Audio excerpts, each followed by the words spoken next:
ముక్కామ గ్రామం అంబాయిపేట మండలం. నా పేరు ఎడ్లపల్లి నరేష్ అండి. అయితే ఈ గత ప్రభుత్వంలో వైఎస్ఆర్సీపీ సీఎం గా జగన్మోహన్ రెడ్డి గారు 5 సంవత్సరాల పాలన చేయడం జరిగింది.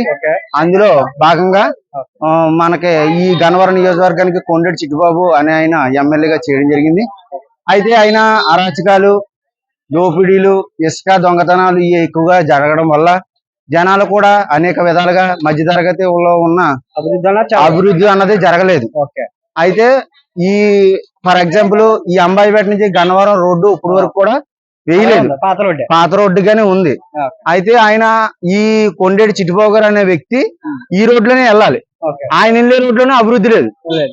ఆయన మాత్రం ఆయన శుభ్రంగా హ్యాపీగా తిరుగుతూ ఏసీ కారులో ఆయన మాత్రం డూప్లెక్స్ బిల్డింగ్లు అవన్నీ ఆయన వెనకాల తిరిగిన అనుచరులకు కూడా మంచిగా ఎంతో విధంగా చేసినటువంటి వ్యక్తి కొండేటి చిట్టిబాబు.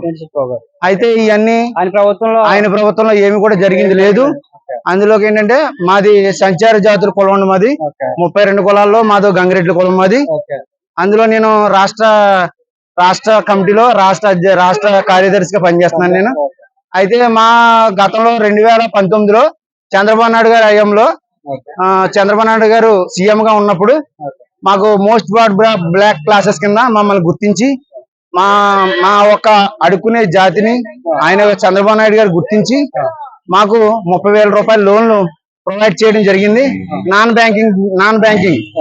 బ్యాంకింగ్ తో పని లేకుండా మాకు లోన్లు ప్రొవైడ్ చేయడం జరిగింది. అయితే ఆయన చేసిన పని మాకు ఇప్పటికి కూడా గుర్తుంది. చంద్రబాబు నాయుడు గారు చేసిన పని మాకు ఇప్పటి వరకు కూడా చంద్రబాబు నాయుడు ప్రభుత్వం లేకపోయినా అది మాకు గుర్తుంది. అయితే ఈ 5 సంవత్సరాల పాలనలో సంచార జాతులకి కార్పొరేషన్ చైర్మన్ నియమించారు. ఆ నియమించిన చైర్మన్ ఇప్పటి వరకు కూడా 32 కులాల్లో ఎవరు ఎక్కడున్నారు ఏంటి అని పట్టించుకున్న వ్యక్తి లేడు. ఆయన కూడా ఆయన పేరు పెండ్ర వీరన్న, ఆ చైర్మన్ పేరు. ఆ చైర్మన్ 32 కులాల్లో ఏ కులం ఎక్కడుందో ఇప్పటి వరకు కూడా ఎవరి దగ్గరకు వచ్చి ఆయన మీ సమస్యలు ఏంటి అని తెలుసుకుని ఆ సమస్య ప్రకారంగా వెళ్ళి ఆ సమస్యని అసెంబ్లీలో ప్రవేశపెట్టింది ఇప్పటి వరకు లేదు. అయితే ఎందుకని మేము అడుగు తినే జాతి మాది గంగిరెడ్డి కులం. మాది వైఎస్ఆర్ సిపిలో మాకు ఎంతో అన్యాయం జరిగింది, చాలా అన్యాయం.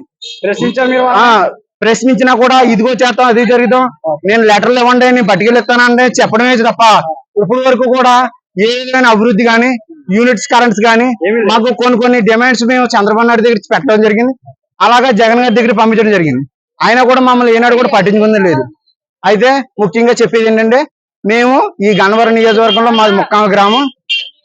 ఈ గిడ్డి సత్యనారాయణ గారిని జనసేన పార్టీ, తెలుగుదేశం, బీజేపీ ఉమ్మడి అభ్యర్థిగా ఈయన మేము అత్యధిక మెజారిటీతో గెలిపించుకుని మా యొక్క సమస్యలు ఈయన గిడ్డి సత్యనారాయణ గారి ద్వారా చంద్రబాబు నాయుడు తెలియజెప్పి మాకు ఒక న్యాయం చేకూర్చమని కోరుతూ ఈయన గిడ్డి సత్యనారాయణ వైఎస్ఆర్ ప్రభుత్వాన్ని మళ్ళీ త్వరలో ఇంటికి పంపించే కార్యక్రమం కూడా మేము చేయడానికి కూడా సిద్ధంగా ఉన్నాం. జై తెలుగుదేశం, జై జనసేన, జై బీజేపీ, జై హింద్.